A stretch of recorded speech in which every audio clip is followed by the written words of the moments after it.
escola do mundo, onde eu posso ensinar e aprender. A palavra da sabedoria é a nossa EBD. Deus é o nosso diretor, o Espírito Santo nosso professor. A Bíblia é a cartilha que ensina o caminho, a verdade e a vida. Deus é o nosso diretor, o Espírito Santo nosso professor. A Bíblia é a cartilha que ensina o caminho, a verdade e a vida. Meus amados irmãos e amigos da Escola Dominical, hoje chegamos ao final da revista Expressão, que apresentou 13 estudos bíblicos com o tema geral, a Bíblia que Jesus usava, uma introdução ao Antigo Testamento. A lição de hoje é a de número 13 e tem como título Os Profetas Menores. Que Deus esteja falando ao nosso coração nessa manhã, é o que pedimos. Eu convido a todos que abram a sua Bíblia no livro de Oséias, capítulo 1, versículos de 2 a 11, que eu vou fazer a leitura. Quando pela primeira vez falou o Senhor por intermédio de Oséias, então o Senhor lhe disse: vai, toma uma mulher de prostituições e terá filhos de prostituição, porque a terra se prostituiu, desviando-se do Senhor. Foi-se, pois, e tomou a Gomer, filha de Diblaim, e ela concebeu e lhe deu um filho. Disse-lhe o Senhor: põe-lhe o nome de Jezreel, porque daqui a pouco castigarei pelo sangue de Jezreel a casa de Jeú, e farei cessar o reino da casa de Israel. Naquele dia quebrarei o arco de Israel no vale de Jezreel. Tornou ela a conceber e deu à luz uma filha. Disse-lhe o Senhor a Oséias: põe-lhe o nome de desfavorecida, porque eu não mais tornarei a favorecer a casa de Israel para lhe perdoar.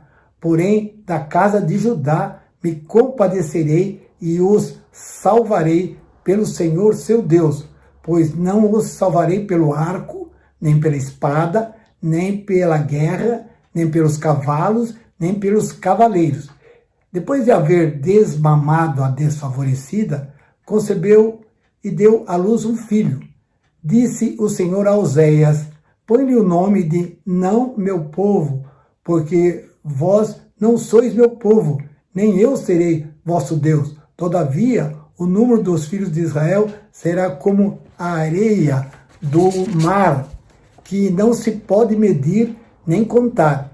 E acontecerá que no lugar onde se lhes dizia: vós não sois meu povo, se lhes dirá: vós sois filhos do Deus vivo.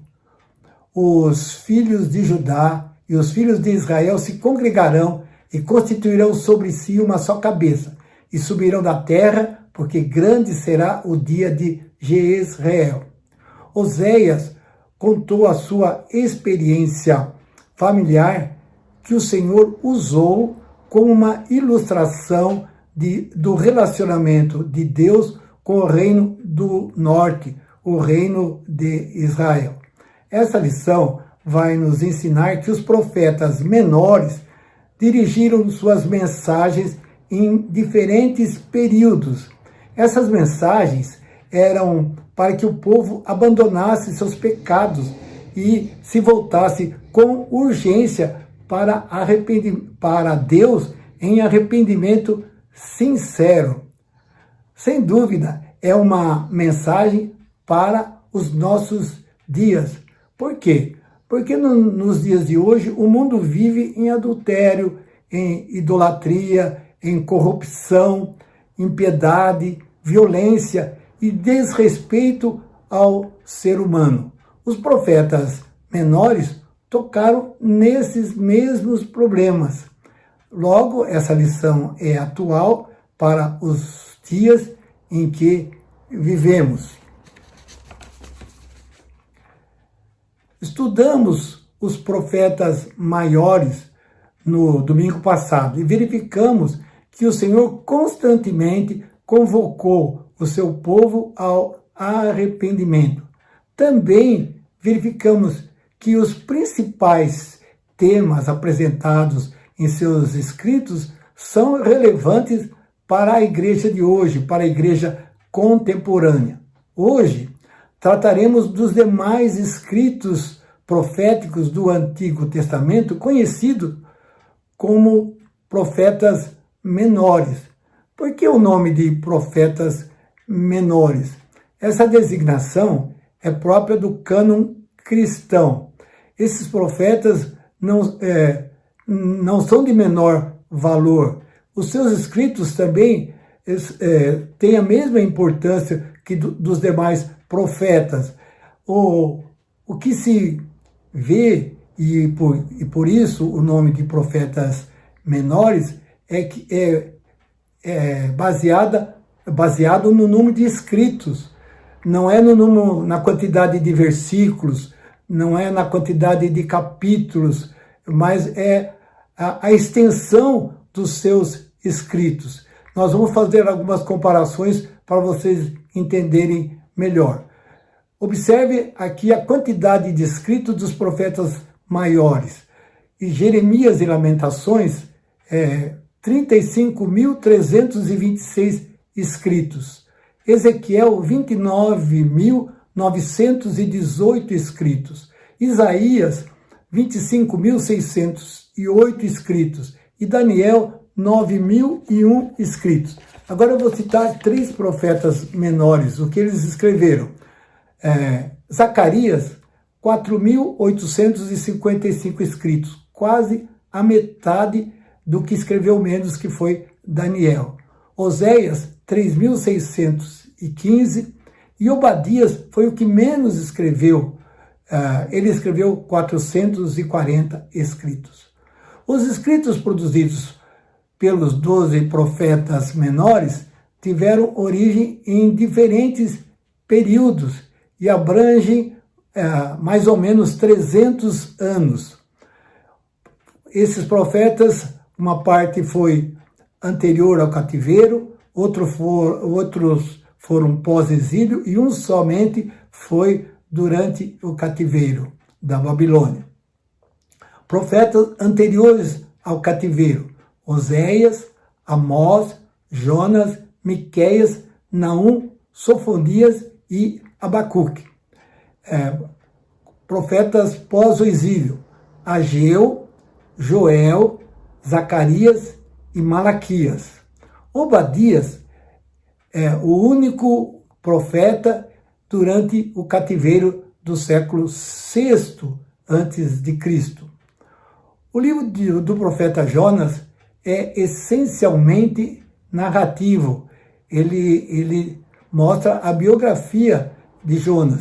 Portanto, ele é histórico e não é uma alegoria, como alguns pensam. Eu imagino até pelo fato daquele grande peixe engolir Jonas. Mas vamos lembrar que Jesus, quando esteve aqui na terra, em suas palavras, ele citou o profeta Jonas. Esse livro conta a história, então, de Jonas e a sua pregação em Nínive. Vamos agora entender os gêneros da profecia.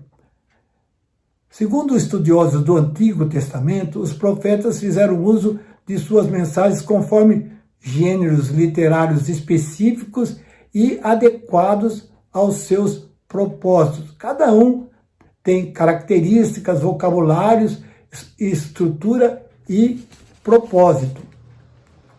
São muitos, mas nós vamos citar apenas 5 discursos proféticos.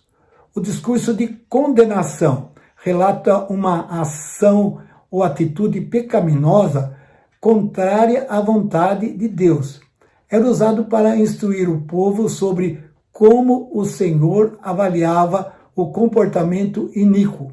Procurava advertir quanto a um desastre iminente e exortá-lo a abandonar a impiedade antes que chegasse a condenação. Um exemplo desse tipo de discurso profético nós encontramos em Miqueias, capítulo 3, versículos de 9 a 12.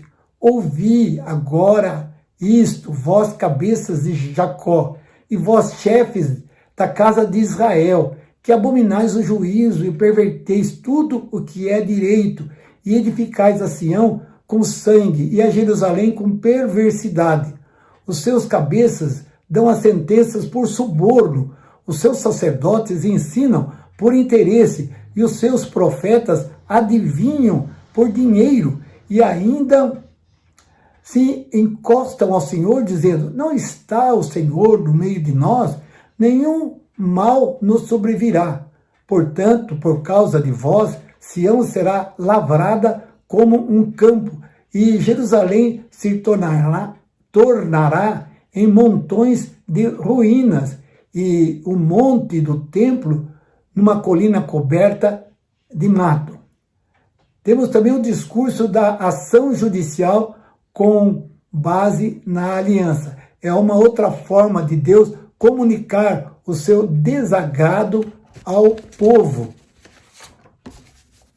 O profeta é enviado para apresentar uma convocação, uma intimação ao tribunal divino. Isto para que o povo enfrente o julgamento pelo fato de transgredir continuamente os termos da aliança. Os profetas descrevem comumente a aliança como um casamento. Quando a esposa deixava de manter o seu relacionamento de aliança matrimonial, o marido poderia levá-la perante um tribunal para buscar justiça. Oséias 4, 1 e 2. Ouvi a palavra do Senhor, vós filhos de Israel, porque o Senhor tem uma contenda com os habitantes da terra, porque nela não há verdade, nem amor, nem conhecimento de Deus. O que só prevalece é perjurar, mentir, matar, furtar e adulterar, e há arrombamentos e homicídios sobre homicídios. Oséias 6, de 1 a 3. Vinde e tornemos para o Senhor, porque Ele nos despedaçou e nos sarará. Fez a ferida e a ligará. Depois de 2 dias nos revigorará, ao terceiro dia nos levantará e viveremos diante dele. E agora o versículo que muitos irmãos conhecem até de cor. Conheçamos e prossigamos em conhecer ao Senhor. Como a alva, a sua vinda é certa, e ele descerá sobre nós como a chuva, como chuva serôdia que rega a terra. O discurso agora que veremos trata-se do seguinte: o gênero da disputa. 2 partes podiam entrar em disputa sobre propriedades no antigo Oriente Próximo. A disputa poderia ser resolvida consultando as leis existentes no livro do Êxodo, os capítulos de 20 a 23. Se a decisão fosse com base nos tribunais, seria consultado o livro de Deuteronômio. Então agora eu leio Deuteronômio, capítulo 19, versículos de 15 a 21. Uma só testemunha não se levantará contra alguém por qualquer iniquidade ou por qualquer pecado, seja qual for que cometer. Pelo depoimento de 2 ou 3 testemunhas se estabelecerá o fato. Quando se levantar testemunha falsa contra alguém para o acusar de algum transvio, então os 2 homens que tiverem a contenda se apresentarão perante o Senhor, diante dos sacerdotes e dos juízes que houver naqueles dias. Os juízes indagarão bem se a testemunha for falsa e tiver testemunhado falsamente contra seu irmão, far-lhe-eis como cuidou fazer a seu irmão, e assim exterminarás o mal do meio de ti, para que os que ficarem o ouçam e temam, e nunca mais tornem a fazer semelhante mal no meio de ti. Não o olharás com piedade. Vida por vida, olho por olho, dente por dente, mão por mão, pé por pé. Antes de ir ao tribunal, as duas partes costumavam se envolver em uma acalorada discussão. Essa discussão era, então, verbal, para tentarem convencer uma a outra. São poucos os registros de disputas entre Deus e o seu povo a respeito de alguma violação da aliança. Eu leio Malaquias capítulo 1, versículos de 2 a 5. Eu vos tenho amado, diz o Senhor, mas vós dizeis, em que nos tens amado? Não foi Esaú, irmão de Jacó? Disse o Senhor, todavia amei a Jacó, porém aborreci a Esaú, e fiz dos seus montes uma assolação, e dei a sua herança aos chacais do deserto.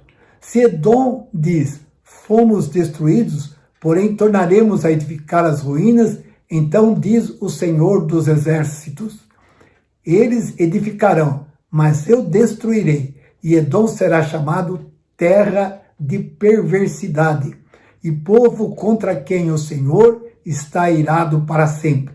Os vossos olhos o verão, e vós direis, grande é o Senhor, também fora dos limites de Israel. Agora, o discurso que chamaremos o oráculo de Ai. Geralmente é empregado pelos profetas acompanhado de pranto, pano de saco e cinza, além de rasgar as vestes. É provável que os profetas, ao anunciarem esse tipo de oráculo, que usassem pano de saco e cinzas, enquanto proclamavam em prantos a destruição de uma nação pecadora. Eu leio Amós, capítulo 6, versos de 1 a 7. Ai dos que andam à vontade em Sião, e dos que vivem sem receio no monte de Samaria, homens notáveis da principal das ações, aos quais vem a casa de Israel. Passai a Calné e vede, e dali ide a grande Amate, depois descei a Gate dos filisteus. Sois melhores que esses reinos? Ou será maior o seu território do que o vosso território? Vós que imaginais estar longe o dia mau e fazer chegar o trono da violência, que dormis em camas de marfim e vos espreguiçais sobre o vosso leito, e comeis os cordeiros do rebanho e os bezerros do cevadouro, que cantais à toa ao som da lira e inventais, como Davi, instrumentos músicos para vós mesmos, que bebeis vinho em taças e vos ungis com o mais excelente óleo, mas não vos afligis com a ruína de José. Portanto, agora ireis em cativeiro entre os primeiros que forem levados cativos, e cessarão as pândegas dos espreguiçadores. Esse trecho bíblico apresenta um oráculo de Ai, no qual as pessoas ricas e soberbas de Samaria celebravam em vez de chorarem pela destruição iminente do Reino do Norte. E, por fim, a convocação ao arrependimento. O quinto tipo de discurso profético é a convocação ao arrependimento. Essa mensagem, o Senhor exortava, ou seja, nessa mensagem, o Senhor exortava o seu povo a abandonar as suas iniquidades e a se voltar para Ele em arrependimento e fé.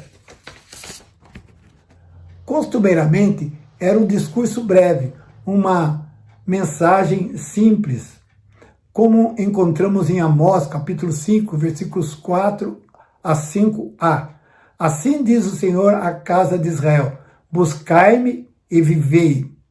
Porém, não busqueis a Betel, nem venhais a Gilgal, nem passeis a Berseba. Em Oséias, há uma convocação ao arrependimento mais elaborada.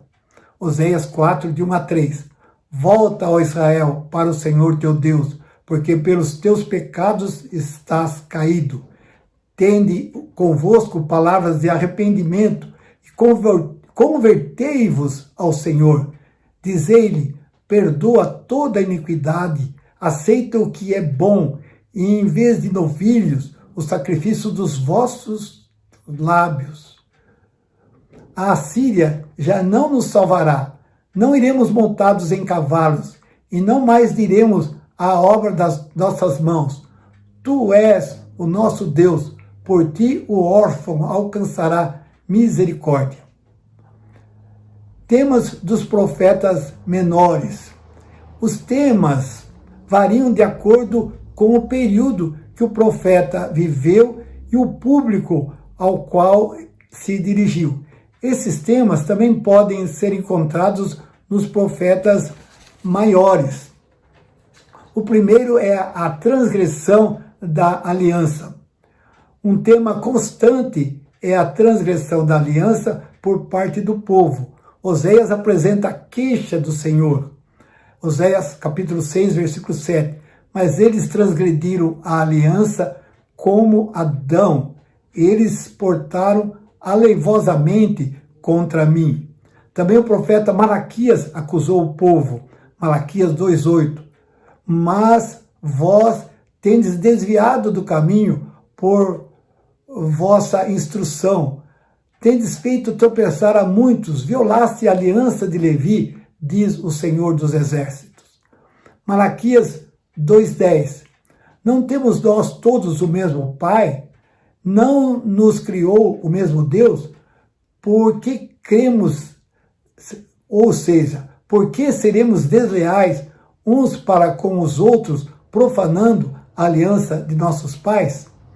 O povo precisava lembrar que era extremamente importante o que tinha acontecido no Monte Sinai. Deus havia estabelecido a sua aliança com a nação. O segundo tema é o dia do Senhor. Mas aqui não se trata do dia do sábado, do dia do descanso, mas sim do juízo divino.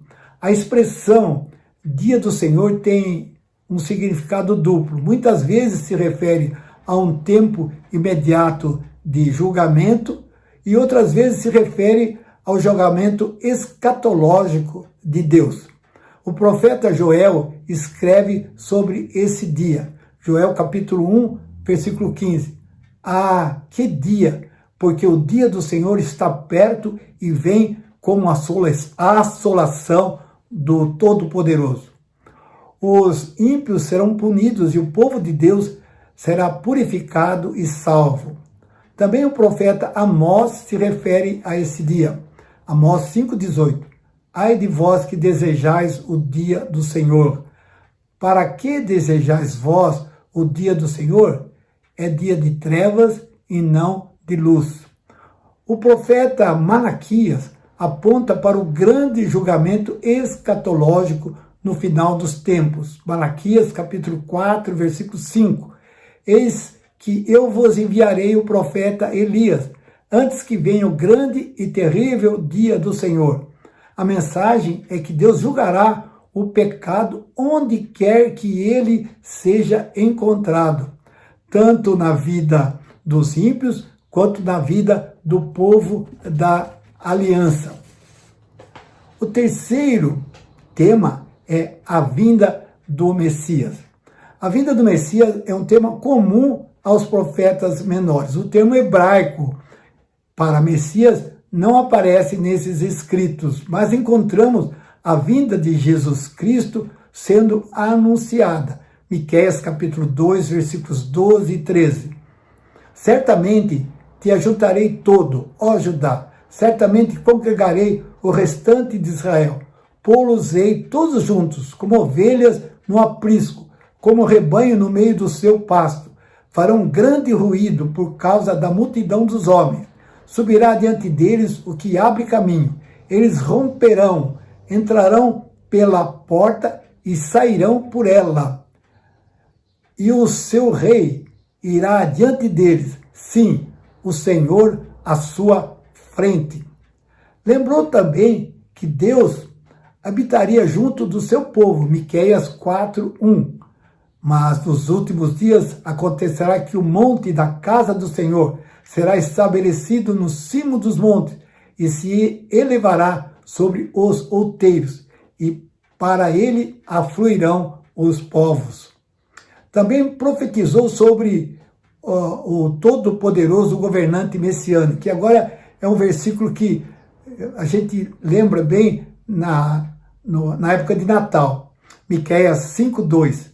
E tu, Belém Efrata, pequena demais para figurar como o grupo de milhares de Judá, de ti me sairá o que há de reinar em Israel, e cujas origens são desde os tempos antigos, desde os dias da eternidade. Zacarias também escreveu sobre o Messias, de como estabeleceria a paz entre os ofícios de sacerdote e rei. Aqui o Messias é referido como renovo. Zacarias capítulo 6, versículos 12 e 13.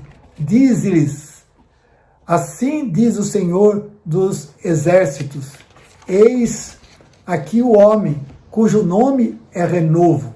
Ele brotará do seu lugar e edificará o templo do Senhor. Ele mesmo edificará o templo do Senhor e será revestido de glória. Assentar-se-á no seu trono e dominará, e será sacerdote no seu trono, e reinará perfeita união entre ambos os ofícios. Vamos para a conclusão. A mensagem dos profetas menores é essencial, urgente e necessária para nós, como foi para Israel e Judá antigamente. Os profetas menores nos convocam ao arrependimento, porque o mundanismo é comparado nas Escrituras como adultério. Eles nos conclamam a que coloquemos nossa boca no pó e nos voltemos para o Senhor em arrependimento e fé. Somos advertidos a respeito do grande e terrível dia, o dia do Senhor. O pecado confessado e abandonado será perdoado, e caso contrário estará sujeito ao peso da mão do Senhor, como aconteceu com o povo da antiga aliança. Aplicação. Você tem dado ouvidos às palavras dos profetas menores? Eles insistem com você a abandonar os seus pecados e a confiar somente em Deus. Amém? Vamos orar. Bondoso Deus, nosso Pai, nós te damos graças porque o Senhor é bom. Nós te damos graças porque o Senhor é misericordioso. E nós te louvamos porque o Senhor cuida de cada um dos teus filhos. Tu tens um plano de vida para cada um dos teus filhos. E agora, ó Deus, quando a humanidade passa por essa provação tão grande, por esse vírus tão terrível, Pai, nós colocamos diante de Ti o nosso clamor, ó Deus, para que o Senhor sare a nossa terra, Pai. Que o Senhor também perdoe os nossos pecados, Pai.